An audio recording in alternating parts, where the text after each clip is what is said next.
Okay, those guitars you have hidden in your closets, your beds underneath, or the ones you thought you were going to sell to a pawn shop or take to the church or just maybe destroy. They're on the dumpster. Maybe you should think twice. Don't dumpster dive your guitars yet. Those harmonies, those Ks. Nope. If you're thinking about getting rid of them, don't. Don't do it. They're making a resurgence right now, and they're also could be worth dozens. It could be worth $900. Now we've seen some that are kind of doing that, but they're getting a refresh, not just like because they're cool again, but also there's cats out there reworking these guitars. That's true. And making them something usable. So thanks again for tuning in at Casino Guitars. Click like, subscribe. Don't forget the bell. If you like this type of content, we're going to keep rocking and rolling though. So, before we go any further, I want to thank old Rex Anderson for sending us this record and his CD. The CD is great. He uses Rickenbacker guitars, which we think is another great American brand, and we just love supporting that stuff out there. And this is a great picture. I just love everything about it. It's a really cool album cover, yeah. This is one of my favorite album covers I've seen in a long time. I don't even care if there's music in it. It just looks great. I just realized that it's backwards and then the image is right on the back. That's great. Yeah, it's just fun. I thought this was one of my old students when I first saw it. I was like, man, he made a record a few years ago. Way to go. But it's just a neat record. You got some cool playing in there. And thank you again for sending that out. We really appreciate it. But I can't open the record yet because it looks so pretty how it is, but the CD is cool. That's fair. Now back to guitars. Now you had some experience with this recently at Fun Camp with Derek. Super fun camp. That's right. There were some old, guitars that you would think, oh, why are they using that guitar? And these are people who could afford probably whatever guitar they want. These are like well-known songwriters. Yeah, well-known songwriters. And they've got, these old harmonies. And they sounded really good. See, that's where you kind of had me off. Because I have an old harmony too. It's cool looking. But not necessarily like hi-fi. Not a player. Intonated and in tune and stuff. That was the other thing. They were in tune. So it actually came up in one of the seminars that apparently there's this guy, Baxendale Guitars. I think his first name is Scott. Love that Scott name. Baxendale. Baxendale. Baxendale. If you ever replace me with a Dale, you'll be Baxendale. And if you ever replace me with a Rob, he'll be Johnny Rob. God. And That's true. That's true. Anyways, back to Baxendale Guitars. Sorry, I was just thinking about your nickname shortstop. It's back. And now it's out there for the world. Continue. Go ahead. So apparently, at one point in Athens, Georgia, this gentleman, Mr. Baxendale, was taking harmonies and Ks. Not exactly sure if he's still doing it. It looks like on his website there was a merger, so I don't know. Private equity got involved with this dude. Bane strikes again. Like all three of them. Like some dude I got $20. Can I come in with this? Yeah, you're in. Go. Sorry. But anyways, apparently he's like putting new bracing, like scallop bracing in these guitars, new frets, resetting the necks, and he turns them into a really sort of roadworthy, really durable, really playable, great sounding guitar. Well, the key is these have great old wood. Yes. Right. That's what these guys are noticing. It's like, this is great wood you cannot source anymore. Nope. It's old growth wood. So it's not only it was old because the guitar's old, but this was old wood when it was built. It was old before, yeah. You might have had a couple 100-year-old pieces of wood. I have some of these 17 and 15 series type style guitars from the 40s are really old mahogany, and they weigh nothing. I was going to say they're so light and they're so resonant. So it makes sense. And that was the problem with some of these harmonies and Ks back in the day, is like they were so light, not so resonant, and they were so fragile. Yeah. And it's nice to see that they're getting a chance at a second, maybe even first life in a proper way. Probably, yeah. I mean, you think about most of them were student model guitars. A lot of them were sort of unplayable from the get-go. So maybe a kid, their mom got it for them, and they tried to play for 3 months, and they're like, screw this. And it sat there until now, or until it goes to a pawn shop or a thrift store, or somebody buys it. Or the church. They've always looked amazing to me. I've always thought the look of, like, even those old harmonies that we have, they look fantastic. They're just cool. They got sort of like that late 50s, like 60s, a little bit of Raymond Lowry sort of aesthetic mixed to it. Right. It's lots of chrome sometimes put on there. Now, it's got us thinking, though, about other guitars. We start talking about this and the lore of like Les Pauls. Ooh. We all love Les Pauls. But then the idea of there's two sections of that too we started digging into. Right now, a lot of folks have been doing it for the past 20 years or so, where they get these great custom shop Les Pauls and they send them to these cats. Not real cats, people. Sorry. Just imagine cats. I feel like that's how I talk to everybody, and I forget that some people think I might be talking about cats. Yeah. Space cat. Sorry. Coming to a theater near you, Space Cat. I'll be good. No, they send Les these guys, and they pretty much strip the guitars down to raw wood, take the necks off, take the fretboards off, refret them, put a Brazilian board on there, refinish them, throw the pickups out, put new pickups, new wiring in there, and just rebuild the entire guitar, new binding, and then voila, a few $1,000s later, you have your same guitar back, but just rebuilt. But different. Better. It's wild. It's wild, isn't it? Like I could not do that just because I like to call myself thrifty. Some might call me cheap. But that just sort of freaks me out a bit.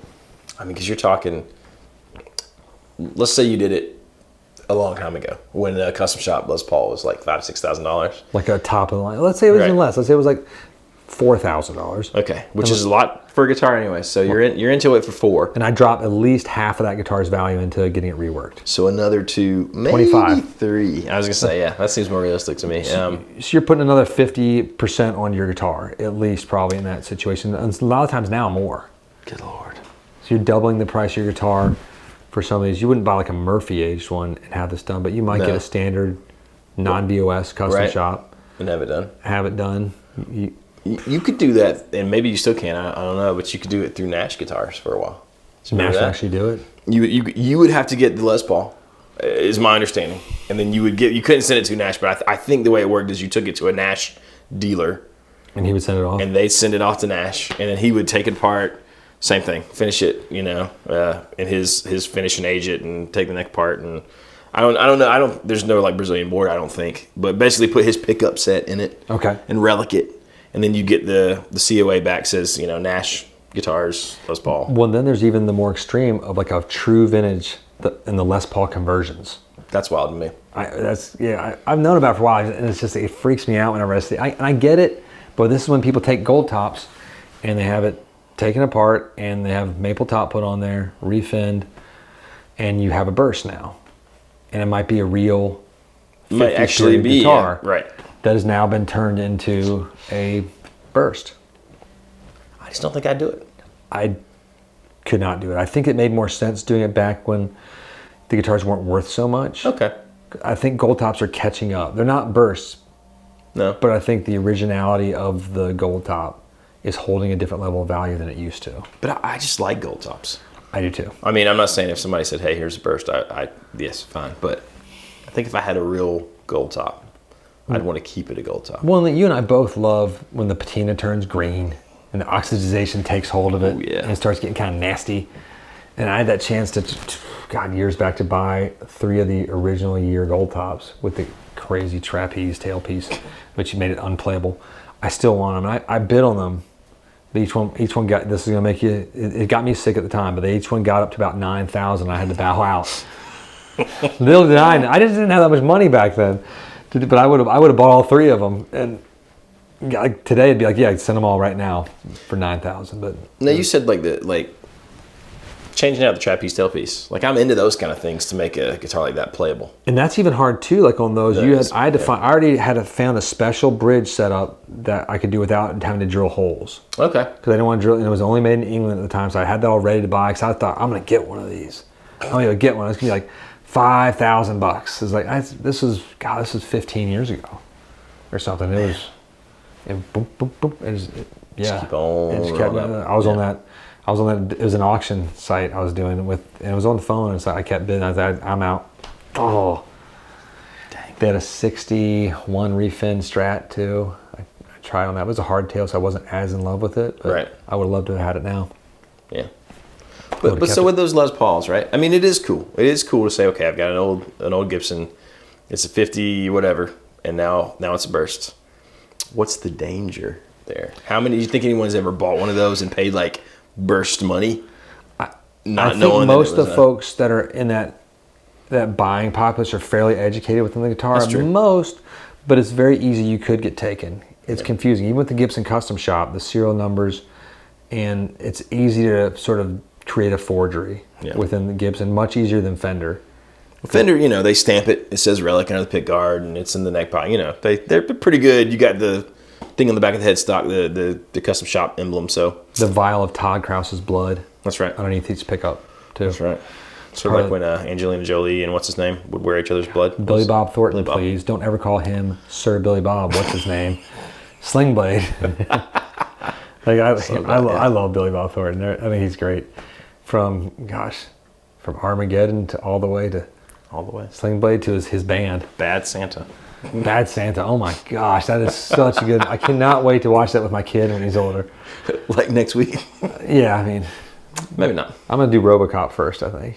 Better. That's good. And Starship Troopers. Classic. That's I still like the RoboCop when he's going and he takes his hand off. Peter Weller, I believe, was the actor. I know Derek's already watched that with his son, I believe. Correct? Yes. Yes. Okay. At birth. The birthing movie, the Numbers household. RoboCop's having his flashbacks. I am a man. I have memories and children. That's a quiz question. Who can remember the name of the robot that is RoboCop's nemesis in the? Oh. Yeah, I'm not saying it. Just like put it in the comments. It's fun. That's a great question. And you win free kittens. That's when all the criminals come out. And again, if anyone comments you with any stuff you're winning through our YouTube channel, it's never happening that way. Don't respond to it. It's always a criminal. Do not send them money. Don't even respond. Just report them and be like, this is not real. That's right. Yeah. No, so it's fascinating, all of this. I'm thrilled about the Harmony and the K stuff. I think it's cool. I think it's great. These guitars that were always throwaways for decades are coming back. Like, I have some old junker, like Japanese Telestars and other weird guitars that I think are cool. And I like the Hagstroms too. Some of those old ones, like, they're not good, but they're cool. And it would be interesting if we could find this guy or somebody doing it to send them one of our old Harmonies and just see.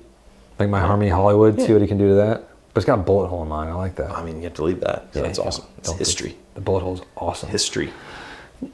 Yeah, I like that. I like that there's been these great reworkings, like the Gil Your Own styles of reimagining like a proper burst, and like guys like that continuing on the line of building them in that tradition. I even think the gold top conversion is kind of fascinating as well. It is. I'm curious to see where this goes. Well, let us know your thoughts, your prayers, your wishes, your hopes and dreams. and anything else exciting. And if you haven't watched House of Dragons yet, it's pretty good so far. It's a slow start. I haven't watched. But you haven't watched any of it? I haven't watched any of it. I thought you and Derek were going to watch. Oh, you were on the road on Sunday night. We were on the road. Because that was the time for you guys to watch it. We were on the road, and yeah, I haven't gotten HBO again. Derek, have you seen the second episode yet? Okay, cool. Had higher ratings Then the than first one. higher viewers. Really? Higher viewership. It's I think it's pretty good so far. It's building slowly, which I appreciate. And if you watch back to the original Game of Thrones, it sort of had that too. It had a few more dramatic moments happen but this is a slower build. We'll see how many seasons they hope to do with this. So now we can have like even more amazing beginning, rich history into the trash bin that is the end. I mean, so much of it was so good too. But it's like this. It really was. It was amazing. It's one of the best shows in TV history. It I think. really was amazing. Until the end. Why did they have to do that? Because they were racing to finish it because their contracts were up and they wanted to do other stuff. Darn them. Which is, sometimes it is darn you. Just do your job. Make a great piece of history and art that will last forever. Like Lord of the Rings still holds its place. You watch it like this movie's still good 20 years later. Frodo's crushing it. And all day, every day. Hobbit life. Forever. In the Shire. Thank you for watching again. You guys have a super, super day. And be super out there too. See you next time.